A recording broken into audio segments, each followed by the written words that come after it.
sahabat Talenta dan sahabat Rema yang terkasih, kita jumpa lagi hari ini Kamis 23 November 2023. Renungan kita ambil dari Injil Lukas bab 19 ayat 41 sampai dengan ayat 44. Damai sejahtera saat derita.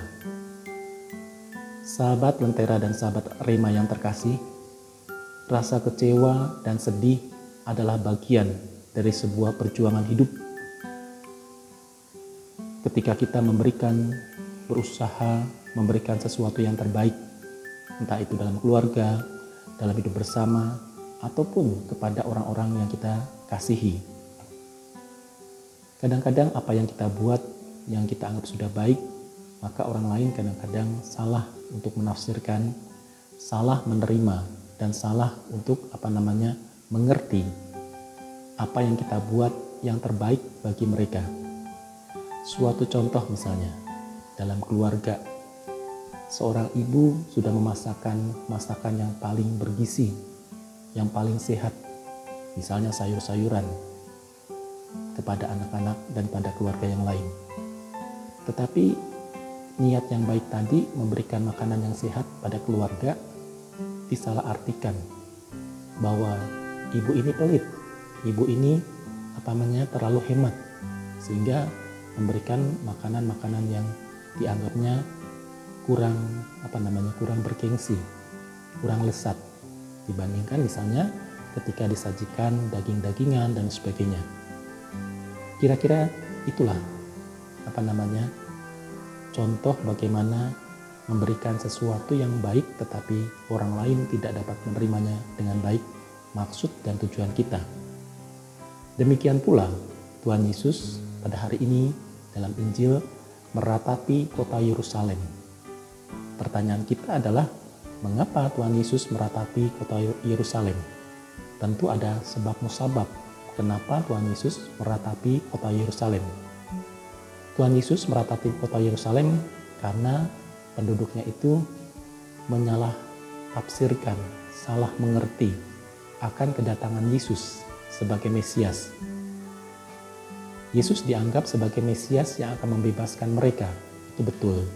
Tetapi mereka mengertinya secara dangkal, bahwa mereka hanya dibebaskan secara jasmani, secara physically, tetapi tidak secara keseluruhan. Padahal sebaliknya bahwa kedatangan Yesus justru untuk membebaskan mereka sebagai Mesias rohani yang akan membawa mereka pada keselamatan sejati. Dan ini yang tidak mereka mengerti. Para penduduk Yerusalem menganggap Yesus itu sebagai raja politik, bukan raja rohani, Mesias politik yang dapat membebaskan mereka dari cengkeraman penjajahan yang mereka alami dari bangsa asing. Dalam hal ini tentu bangsa Romawi. Harapan ini tentu masih terlalu dangkal. Oleh karena itu Yesus kecewa dengan harapan politik ini. Walaupun tahun ini merupakan tahun politik, kita akan mengadakan pesta demokrasi. Tetapi berbeda dengan penduduk Yerusalem. Mereka hanya mengerti kedatangan Yesus itu sebagai kedatangan raja yang akan membebaskan mereka secara politik. Justru yang diharapkan Yesus adalah penduduk Yerusalem dan juga para pengikutnya membangun sebuah harapan bahwa Yesus bukan sekedar pembebas politik, melainkan pembebas rohani dari segala dosa, pelanggaran, dan keterpisahan manusia dari cinta Allah. Allah mengharapkan manusia tetap hidup dalam damai sejahtera. Yang menuntun mereka tentu pada persatuan dengan Kristus. Dan hal inilah yang sebetulnya menjadi sebuah kesedihan bagi Yesus. Mereka itu tidak sampai dalam pengertian atau pengharapan itu. Maka Yesus menangis kota Yerusalem bukan pertama-tama menangis kotanya, tetapi menangisi sikap penduduknya yang menerima Yesus itu hanya secara dangkal, tidak mendalam, tidak secara rohani, ya. Bahwa Yesus mampu membebaskan mereka secara rohani, dan itu akan membebaskan mereka juga sebetulnya dari belenggu penjajahan secara jasmani. Sahabat Lentera dan sahabat Rema yang terkasih, damai sejahtera dalam batin memampukan kita manusia menumbuhkan pengharapan. Jadi damai sejahtera itu bukan secara luaran atau secara fisik, tetapi mampu hidup dan tumbuh dalam batin kita. Dan disitulah kita mengerti bahwa rencana dan kehendak Allah untuk membebaskan kita.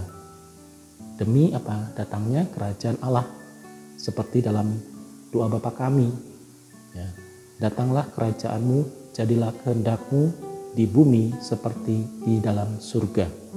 Artinya Allah yang menjadi merajai hidup manusia di dunia sampai di surga.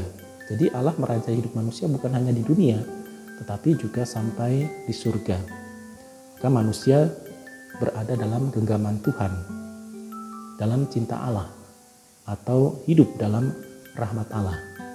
Oleh karena itu, saudara-saudari, sahabat Lentera dan sahabat Rema yang terkasih, marilah kita hidup dalam cinta Allah, baik secara jasmani maupun dalam secara rohani, sehingga damai sejahtera yang Tuhan berikan kepada kita mampu kita tangkap sebagai cinta Tuhan yang akan membebaskan kita di saat derita.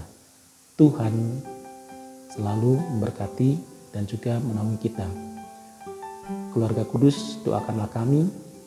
Tuhan memberkati Bapa dan Putra dan Roh Kudus. Amin.